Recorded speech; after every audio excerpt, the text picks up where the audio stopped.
Hello everyone, it's me again, Alan, here with first the channel update, then the unboxing of Star Wars Legion, the Clone Wars edition. First of all, channel update. I'm not dead. It was a surprise to me. I'm sure it's a surprise to all of you guys. And I am back to making YouTube videos. It's a long and honestly terribly not interesting story about what happened. It wasn't like any giant like melodrama. It was just me being busy with work, school, and trying to find a new job. I just didn't have the energy to make YouTube videos, but now I'm going to get back on it. I'm also going to be having a little poll if you want to leave a comment below this video. If you are okay with unpainted battle reports, let me know and we will get started on them this week. If not, give us a minute and we might do a little battle report of some version 3 Flames of War. We do have painted stuff for that, but otherwise it'll take us a while to do Legion, bolt action, stuff like that. If you're okay with unpainted though, we can get it rolling whenever. Anyway, on to the unboxing. So this is Star Wars Legion, the Clone Wars edition. The first thing I want to say about this box is A, it's cool. B, it absolutely sucks. 3, it's awesome. Those are my two things I want to say about it. So you get two factions, one being the clones, the other being the evil droid armies of the Separatist Alliance. And this one's controlled by Sheev Palpatine, and this one's controlled by the mysterious Sheev Palpatine. You'll never guess which one's the bad guys.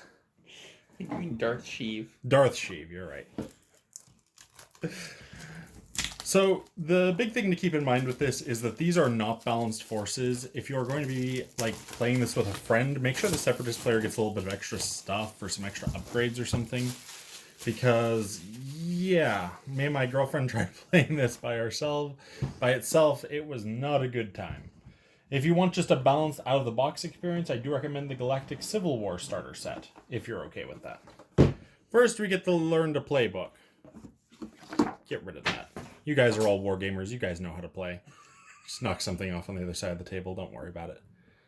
Like, honestly, I'm not kidding. If you legitimately are a war gamer, go watch Krabek's video on how to play. Don't read that piece of shit. That thing, it gave us some very bad habits of how the game is played. It's a very bad tutorial system. Now you get all your tokens. You get a bunch of like little Separatist tokens, a bunch of Dodge, Aim, Standby. And then you get your little tokens for each of your different troops. I'm going to do a quick rules explanation of how these work because I think it is the coolest system available and the reason to play Legion. These things are your various troopers. This is your commander. This is your... basically, it's like a light vehicle. For the Separatists, it's the Droideka. For the Republic, it is the Bark Speeder. Then these are your troops. Obi-Wan battle droids for the Separatists, clone troopers for the Republic. And I realized that Obi-Wan and General Grievance.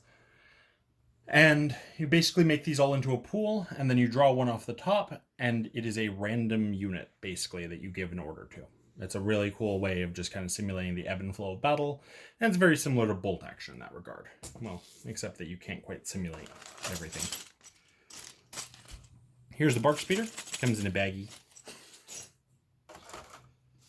Here's Droidekas, I believe. Droidekas, they come on a sprue. General Grievance, he comes on a sprue as well. He has like 3 different pose options. I think it's actually really cool. He's honestly probably one of the best things in this sprue. And weirdly, he is like the only thing so far I've seen that is not like... Because the Separatists don't have that many options for commanders. General Grievance is just like, nah, fam.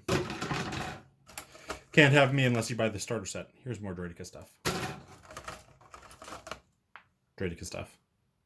I do like actually these are really intricate and that's kind of cool. They're not the worst to build because the worst to build are the B1 battle droids.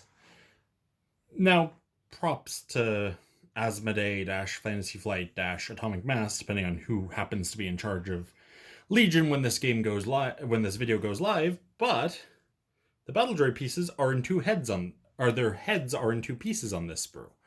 Commando droids thankfully fix that. But yeah, for a swarm army, these are some of the worst models to build I have ever seen. Because you're going to want like 50 of these things. And unlike the Imperial Guard, unlike the Skaven, unlike the tiny little Flames of War infantry that don't even require assembly. Unlike basically any other Horde army I've ever seen, you have to build these in like 7 or 8 pieces. So there's that. Other than that, though, once they're assembled, though, they actually are really high detail, like credit where credit's due. They are kind of cool. Unfortunately, they're pretty monopose due to the little things that you make, the little like holes in the legs and such, makes them monopose, unfortunately. But, I mean, it is what it is. This was pretty early on for Asmodee and such.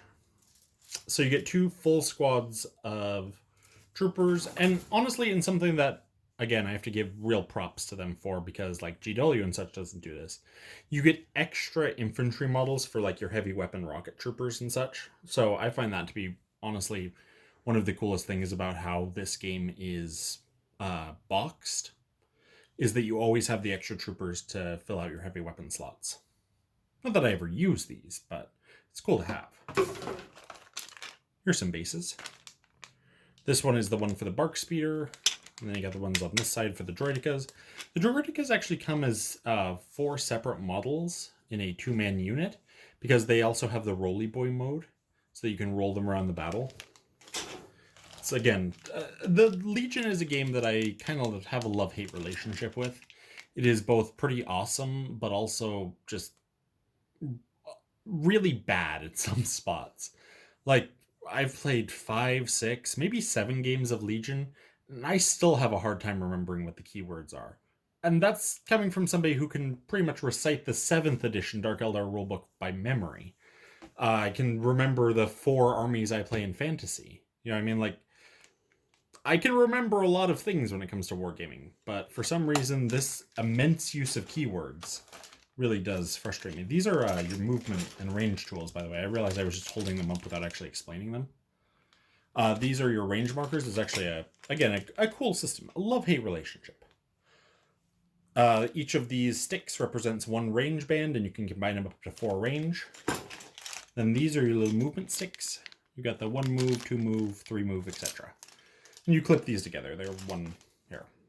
Well, actually, the reason I'm actually not like unboxing these per se is because we actually got this box as a gift for one of our friends. So I want to leave them like intact for her. So here's some dice. Again, much like Armada and X-Wing, they do use a proprietary dice system.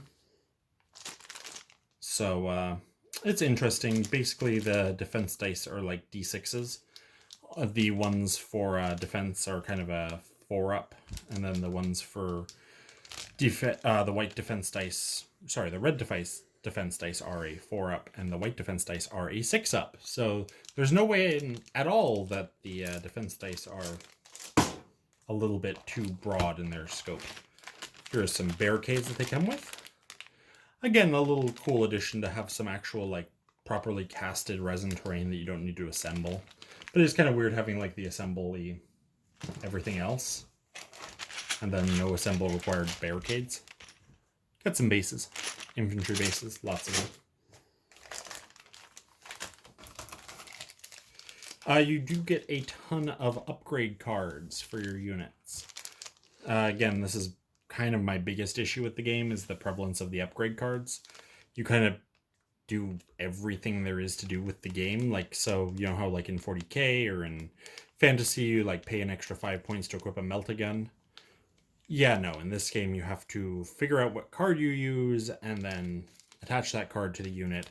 Oh, and double check, because almost all of their points have changed, so make sure to check a list builder, but not an official list builder, because that would be way too much effort. Man, I completely missed the box with that one. And these actually will grab out of their box, but first I'm going to be doing a little bit of demonstration with their unit cards, because they're kind of, again, so much love-hate. I will admit, this game would be completely unplayable without these unit cards, because these unit cards are kind of, you know, covered in text. I couldn't imagine trying to remember all these keywords without the unit card. But you do have the name of the unit, the Separatists get AI systems, which means that if you don't give them an order token like at the start of the turn, you have to take a special action. They get to regenerate their shields, and they get 4 shields for their unit. They also each have 3 hit points and can roll up in a ball and fly around the board at will. The interesting thing to note, see right there on the card where it says 100 points?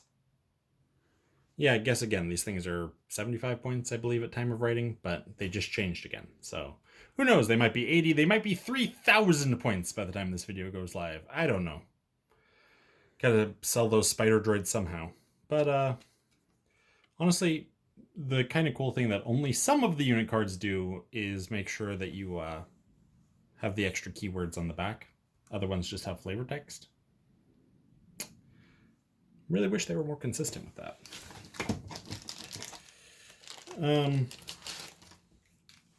You actually get if you only play the Galactic Civil War, you get some special like alt art, ambush, push, and assault cards, which is honestly pretty cool, and standing orders, of course. Then you get your specific command cards. These are honestly, it's a lot more work to go into explaining how that works than I'm willing to go into at the moment. So just assume that I made a really good point about how good and bad they are, and just kind of go from there. There's Obi-Wan Kenobi. Again, this game is both awesome and terrible at the same time. Okay, now let me show you some of the models from the Republic. What did I do with them? They're there.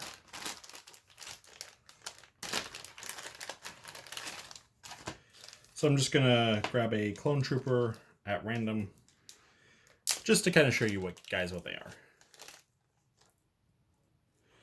So again, they are wonderfully well crafted, and in a bit of a meta-narrative opinion on what, having a clone army means, they're all monopose miniatures, so no matter how many boxes of clones you buy, you will always have the exact same poses and the exact same units. And what I can only assume is not a cost-cutting measure, but an attempt to give you the feeling of having a truly clone army.